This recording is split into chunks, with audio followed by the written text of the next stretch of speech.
What do you mean by communication over the network. Last video में हमने देखा था सर्विस ओरिएंटेड आर्किटेक्चर, राइट। और उसके अंदर गाइस हमने उससे रिलेटेड जो भी प्रॉस एंड कॉन्स है उनको भी डिस्कस किया था। और उसके अंदर गाइस एक पॉइंट था कि कम्युनिकेशन ओवर द नेटवर्क जो कि 100% रिलायबल नहीं है, मतलब ऐसा मैंने उस वीडियो के अंदर बोला था।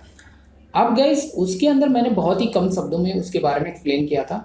आज की इस वीडियो में उसी कंसर्न को हम इन डेप्थ बात करेंगे कि कम्युनिकेशन ओवर द नेटवर्क का एग्जैक्टली उससे हम कैसे ओवरकम करते हैं, उससे जो भी रिलेटेड प्रॉब्लम्स होते हैं उनको कैसे ओवरकम करेंगे, वो सब कुछ आज की इस वीडियो में देखने वाले हैं। लेकिन गाइस सबसे पहले यहाँ पे मेरा क्वेश्चन ये है कि कम्युनिकेशन ओवर द नेटवर्क इस पर्टिकुलर स्टेटमेंट से आपको क्या पता चलता है। बड़ा ही सिंपल है कि मतलब नेटवर्क के अंदर जो भी साइट्स होंगी, मतलब जो भी सर्विसेज है in terms of service oriented architecture, तो वो एक दूसरे से कम्युनिकेट कर रहे होंगे। लेट्स से कि सिंपल वेब एप्लीकेशन के टर्म्स में लेट्स से HTTP या फिर डायरेक्टली इंटरनेट इमेजिन कर लो, इंटरनेट के थ्रू एक दूसरे से कम्युनिकेशन हो पा रहा होगा। लेकिन जब हम बात करते हैं सर्विस ओरिएंटेड आर्किटेक्चर, तो वहाँ पे कौन से वो वे हैं जिनके थ्रू एक दूसरे से कम्युनिकेशन हो पा रहा होता है। तो there are two ways guys. वो है सबसे पहला आपका RPC and second one is messaging. Remote procedure call and message brokers के थ्रू कम्युनिकेशन हो पाता है within service oriented architecture. There are multiple ways guys, but still यहाँ पे जो सम इम्पॉर्टेंट पॉइंट है वो आज की इस वीडियो में हम बात करेंगे। जो सबसे पहले आज की वीडियो का टॉपिक है वो है सिर्फ remote procedure call, not messaging, right. अभी मैं मैसेजिंग के ऊपर नहीं जाऊँगा। तो गाइस सबसे पहले बात करते हैं RPC के अंदर मल्टीपल वे हैं गाइस। जैसे आपने सुन रखा होगा RMI के बारे में, कोरबा के बारे में, जो कि लेगेसी हैं गाइस, बहुत ही पुराने हैं, आउटडेटेड हो चुके हैं यूँ कह लो अभी के लिए बहरहाल। और gRPC है, और साथ ही साथ आपका वेब सर्विसेज में SOAP है, REST है। और गाइस मतलब यहाँ पे आप एक चीज़ समझ रहे होगे ना कि जो मोस्ट ऑफ द एप्लीकेशन में आप REST को देखोगे, राइट। REST के थ्रू कम्युनिकेशन हो रहा होगा सर्विसेज के बेस में, राइट। तो 80% यूँ कह लो कि मैं अगर यहाँ पे लिख दूँ 80% सिनेरियो में आपका जो है REST के थ्रू कम्युनिकेशन हो पा रहा होगा या फिर होता है, राइट। बाकी रिमेनिंग में आपका gRPC भी आपको देखने को मिल जाएगा और GraphQL भी अभी देखने को मिल जाएगा। लेकिन यार ये आपका लेगेसी है, RMI और कोरबा। और बस आपका वेब सर्विसेज में SOAP भी अभी इतना ज़्यादा पॉपुलैरिटी नहीं रही, इसकी इतना ज़्यादा पॉपुलर नहीं रहा क्योंकि जब से REST आ चुका है मार्केट में, राइट। ओके, अब गाइस ये जो रिमोट प्रोसीजर कॉल है कब यूज़ करते हैं, क्यों यूज़ करते हैं, राइट। एक सर्विस दूसरे सर्विस से इंटरेक्ट करती है। तो गाइस देखो क्या होता है यहाँ पे, जो सबसे इंपॉर्टेंट पॉइंट है, देखो ये आपका बेसिकली डायग्राम है जो कि लास्ट वीडियो में हमने आपके सामने रिप्रेजेंट किया था, ठीक है। तो ये बेसिकली क्या है, सर्विस ओरिएंटेड आर्किटेक्चर का डायग्राम है। चलिए इसको थोड़ा सा बड़ा करके और लार्ज करके एक्सप्लेन करता हूँ पॉइंट को। गाइस यहाँ पे देखो क्या होता है कि कम्युनिकेशन ओवर द नेटवर्क बड़ा ही सिंपल। पहले तो इस पॉइंट को मैं बताना चाहूँगा गाइस एक बार फिर से कि ये जितनी भी सर्विसेज हैं एक दूसरे पे कहीं ना कहीं डिपेंडेंट है। डिपेंडेंट क्यों है गाइस, क्योंकि एक दूसरे के कुछ ना कुछ फंक्शनैलिटी को यूज़ करके अपने डिज़ायर आउटकम को जनरेट कर पा रहे होंगे, राइट।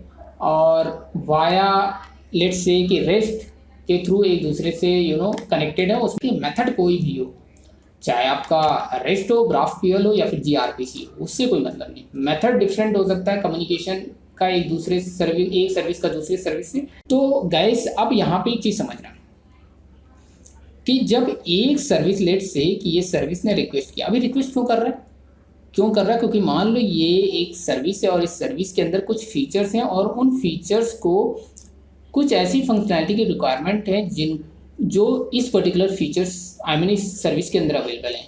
तो ये इसको रिक्वेस्ट करेगा और फिर इससे जो भी रिस्पॉन्स में उसको रिजल्ट मिलेगा उसको प्रोसेस करके वो अपने फाइनल डिज़ायर आउटकम को जनरेट कर पा रहा होगा। सो दैट्स वाई यहाँ पे एक सर्विस जो दूसरे सर्विस से इंटरकनेक्टेड होती है और डिपेंडेंट होती है एक दूसरे के ऊपर, क्योंकि वो अपने डिज़ायर आउटकम को फाइनल जनरेट करने के लिए दूसरी सर्विस को कंज्यूम करती है। तो कहने का मतलब गाइस यहाँ पे जो सेकंड पॉइंट अगर मैं बताना चाहूँगा कि अपने आप में हर सर्विस एक सर्वर और स्लेव होती है। मतलब ये भी अपने आप में सर्वर और स्लेव है, मतलब हर एक सर्विस एक सर्वर और स्लेव है। स्लेव मतलब यार क्लाइंट। जैसे इसने यहाँ पे इसको रिक्वेस्ट किया इस पर्टिकुलर सर्विस को, तो मतलब ये एक सर्विस अभी यहाँ पे क्लाइंट की तरह ट्रीट हो रही है, जबकि ये सर्विस जब इसको यहाँ पे रिस्पॉन्स बैक कर रहा है रिजल्ट के रूप में, तो ये यहाँ पे सर्वर की तरह ट्रीट हो रही है। वेरी सिंपल, सर्वर की तरह ट्रीट हो रही है। तो कहने का मतलब बड़ा ही सिंपल है गाइस सम टाइम एक सर्विस कभी क्लाइंट की तरह ट्रीट होगी और कभी सर्वर की तरह ट्रीट होगी, राइट। ओके, अब गाइस आरपीसी को यूज़ क्यों करते हैं? आरपीसी को बेसिकली इसलिए यूज़ कर रहे होते हैं सर्विस ओरिएंटेड आर्किटेक्चर के अंदर, क्योंकि ये बड़ा ही ईजी होता है, ईजियर टू इम्प्लीमेंट, ठीक है, ईजियर टू इम्प्लीमेंट। बट इसके प्रॉब्लम्स क्या हैं वो मैं डिस्कस करना चाहूँगा अगेन। अब गाइस प्रॉब्लम्स क्या है कि जब भी कोई सर्विस, लेट से इमेजिन करो, अगेन मैं यहाँ पे एक्सप्लेन करूँ कि जब ये सर्विस लेट से अपने फीचर्स को फुलफिल करने के लिए, कंप्लीट करने के लिए इसके ऊपर जो डिपेंडेंसी थी उसने इसको रिक्वेस्ट किया इस पर्टिकुलर सर्विस को, और जो कि सर्वर की तरह यहाँ पे ट्रीट हो रहा है और ये क्लाइंट की तरह ट्रीट हो रहा है यहाँ पे, तो क्या होगा गाइस कि उस पर्टिकुलर रिक्वेस्ट को ये जो है कुछ समय के लिए प्रोसेस करेगा, राइट, प्रोसेस करेगा, ठीक है। अब वो प्रोसेस में टाइम लगेगा, कितना भी टाइम लगेगा, तो इसको जब प्रोसेस कर रहा होगा तो इसको कहेंगे ब्लॉकिंग, इसको कहेंगे ब्लॉकिंग सिचुएशन, ठीक है। ब्लॉकिंग मतलब guys process specific request and finish it then response back, मतलब इसको पहले प्रोसेस करेगा, जब प्रोसेस कंप्लीट हो जाएगा देन वो रिस्पॉन्स को बैक करेगा, रिस्पॉन्स जनरेट करके उसको रिजल्ट के रूप में उस पर्टिकुलर रिक्वेस्ट को, रिक्वेस्ट का रिस्पॉन्स जनरेट करके उस सर्विस को रिस्पॉन्स बैक करेगा जिसने उसने रिक्वेस्ट किया था, जैसे कि यहाँ पे इस वाली रिक्वेस्ट सर्विस को, राइट। तो उस टाइम पे वो पर्टिकुलर ब्लॉकिंग सिचुएशन को यूज़ करता है, मतलब मोर स्पेसिफिक रिक्वेस्ट को जब वो प्रोसेस कर लेगा देन वो फिनिश करके उसका रिस्पॉन्स बैक करेगा, राइट। अब यहाँ पे हो सकता है उस सिचुएशन में कि इसने प्रोसेस करने में 15 सेकेंड लिए, इमेजिन करो कि 15 सेकेंड उसको लग गया उसको प्रोसेस करने में, ठीक है। इस पर्टिकुलर रिक्वेस्ट को प्रोसेस करने में इसको 15 सेकेंड इसको लगा। अब 15 सेकेंड यार आज के एरा में काफ़ी ज़्यादा टाइम होता, अगर पुराने टाइम की बात करें तो वहाँ पर 15 सेकेंड बहुत लोग वेट कर सकते थे, कोई दिक्कत नहीं, लेकिन आज के टाइम में 15 सेकेंड बहुत ज़्यादा होता है।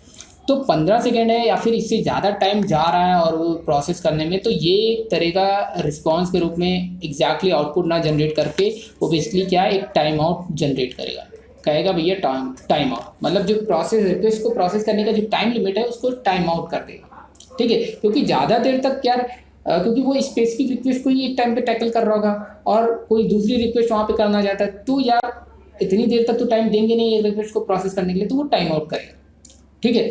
सो यहाँ पे कहने का मतलब है इफ़ टास्क एंड पॉइंट यहाँ पे, या फिर कह लो if task taking too much time for execution, तो वहाँ पे क्या होगा कि यार टाइम आउट हम जनरेट करेंगे, सिंपल सी बात। ये सेकेंड पॉइंट था। उसके बाद मतलब ये सेकेंड एक तरह की प्रॉब्लम है, ठीक है, टाइम आउट की प्रॉब्लम आएगी ब्लॉकिंग की सिचुएशन में। जब ब्लॉकिंग होगी तो टाइम आउट की सिचुएशन आएगी, टाइम आउट का रिस्पॉन्स आएगा अगर ज़्यादा टाइम ले रहा है, लेट्स से कि 15 सेकेंड ले रहा है।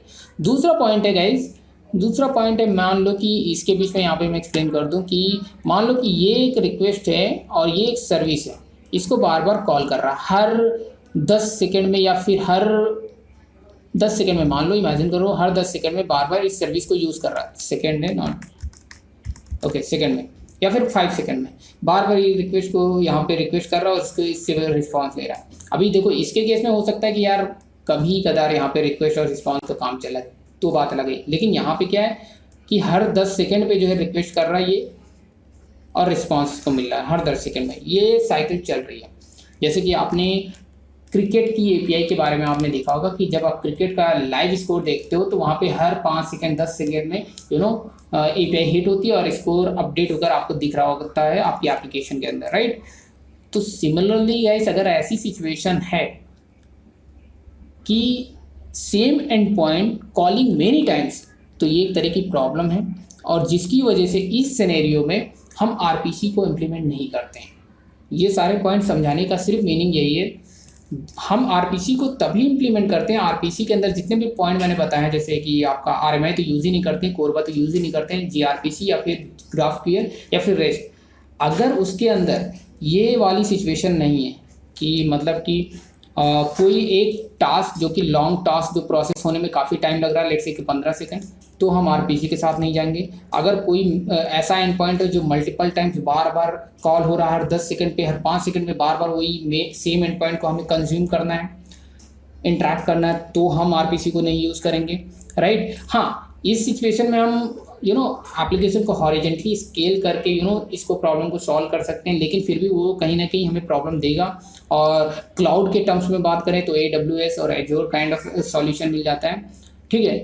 लेकिन स्टिल वो हमें अचीवमेंट नहीं मिल पा रही होती, राइट। और जिसकी वजह से गाइस बार बार जब यहाँ पे ये जाएगा, और ये तो सर्वर की तरह ट्रीट हो रहा है यहाँ पे, और ये क्लाइंट की तरह ट्रीट हो रहा है, तो बार बार अगर यहाँ पे इंटरनली एक थ्रेड क्रिएट होगा, और जो कि हर बार एक न्यू थ्रेड क्रिएट हो रहा होगा, तो ये बेसिकली रिसोर्सेज को कंज्यूम कर रहा होगा ज़्यादा, तो ज़्यादा रिसोर्सेज कंज्यूम कर रहा होगा, जो कि इस सही नहीं है, जो कि हम कभी चाहेंगे नहीं अपनी एप्लीकेशन के अंदर। तो आई होप आपको ये सिनेरियो समझ में आ गया होगा। और अभी मैं आपको थोड़ा सा पॉइंट के रूप में एक्सप्लेन करता हूँ, ठीक है। वही सारे पॉइंट जो मैंने एक्सप्लेन किए वो यहाँ पे मैंने रिटन फॉर्म में लिख देना है यहाँ पे। गाइस देखो, पहला पॉइंट है कि आपको आरपीसी यूज़ कब करना है। यार देखो, यूज़ बड़ा ही सिंपल है। क्यों यूज़ करना है? क्योंकि ईजियर टू इम्प्लीमेंट, इम्प्लीमेंटेशन बड़ा ही सिंपल है, सिंप्लिसिटी काफ़ी ईजिली आप यूज़ कर सकते हो। लेट्स से रेस्ट के थ्रू आपको कम्युनिकेशन इंट्रैक्शन करवाना है एक सर्विस को दूसरी सर्विस से, राइट। तो काफ़ी सिंपल है, इसलिए हम आरपीसी के साथ जाते हैं, रिमोट प्रोसीजर कॉल, ठीक। लेकिन अब गाइस यहाँ पे समझना कि प्रॉब्लम क्या आती है, कि जैसे कि यहाँ पे सेकंड पॉइंट लिख रखना, process a specific request and then response back, ठीक है। एक रिक्वेस्ट, जैसा कि अभी मैंने प्रीवियस वाली स्लाइड में बताया, कि जब एक रिक्वेस्ट दूसरी रिक्वेस्ट को दूसरी सर्विस को जब रिक्वेस्ट करता है, तो वो मोर स्पेसिफिक, मतलब उस पर्टिकुलर रिक्वेस्ट को प्रोसेस कर रहा होता है। प्रोसेस करने के बाद उसको रिस्पॉन्स बैक करेगा, लेकिन उस टाइम पे उसको ब्लॉक करेगा, उस पर्टिकुलर प्रोसेस करने के लिए उसको ब्लॉकिंग करेगा। ब्लॉकिंग का मतलब वो मोर स्पेसिफिक पर्टिकुलर रिक्वेस्ट को प्रोसेस करेगा, उसके बाद उसके डिजायर आउटपुट को जनरेट करके रिस्पॉन्स बैक करेगा। तो उस ब्लॉकिंग सिचुएशन में क्या होता है कि अगर वो प्रोसेस को करने में काफ़ी ज़्यादा टाइम ले रहा है, लेट्स से कि 1 घंटा 2 घंटा, तो टाइम आउट होगा, वहाँ पे टाइम आउट की सिचुएशन होगा, ठीक है। और मतलब टाइम आउट की सिचुएशन आएगी डेफिनेटली। और मल्टीपल टाइम कॉलिंग अ सेम एंड पॉइंट, अगर टाइम आउट की सिचुएशन मतलब एक तरह की प्रॉब्लम है, काफ़ी ज़्यादा टास्क को एग्जीक्यूट करने में टाइम ले रहा है, इससे टाइम आउट का आपको रिस्पॉन्स मिलेगा, जो कि सही नहीं है। हमें आउटपुट चाहिए था करेक्ट, लेकिन टाइम आउट का आउटपुट मिल रहा है, जो कि हमें नहीं चाहिए था, ठीक है। और अगर मैंने जैसे क्रिकेट वाला आपको एग्जांपल दिया था, मल्टीपल टाइम कॉलिंग अ सेम एंड पॉइंट, तो भी एक तरह की प्रॉब्लम है। ऐसी सिचुएशन है तो आपको डेफिनेटली अपनी एप्लीकेशन के अंदर आरपीसी के साथ नहीं जाना है। When should we not go with RPC guys? तो बड़ा ही सिंपल है, when you call same end point many times, तब आपको आरपीसी के साथ नहीं जाना है। When you request for a long task, जो कि 10 घंटा 15 मिनट ले रहा है टाइम एक रिक्वेस्ट को प्रोसेस करने के लिए, तब आपको आरपीसी के साथ नहीं जाना है। When you have to send large amount of data one service to another service, right, तो तब आपको आरपीसी के साथ नहीं जाना है। ये 3 सिचुएशन है, तब आपको आरपीसी के साथ नहीं जाना है। फिर सॉल्यूशन क्या है? सॉल्यूशन है गाइस, अगर ये सिनेरियो होते हैं तो दूसरा सॉल्यूशन आपका है, वो है मैसेज ब्रोकर। तो उसके बारे में हम नेक्स्ट वीडियो में बात करेंगे। आज की इस वीडियो में इतना ही guys, bye bye, take care.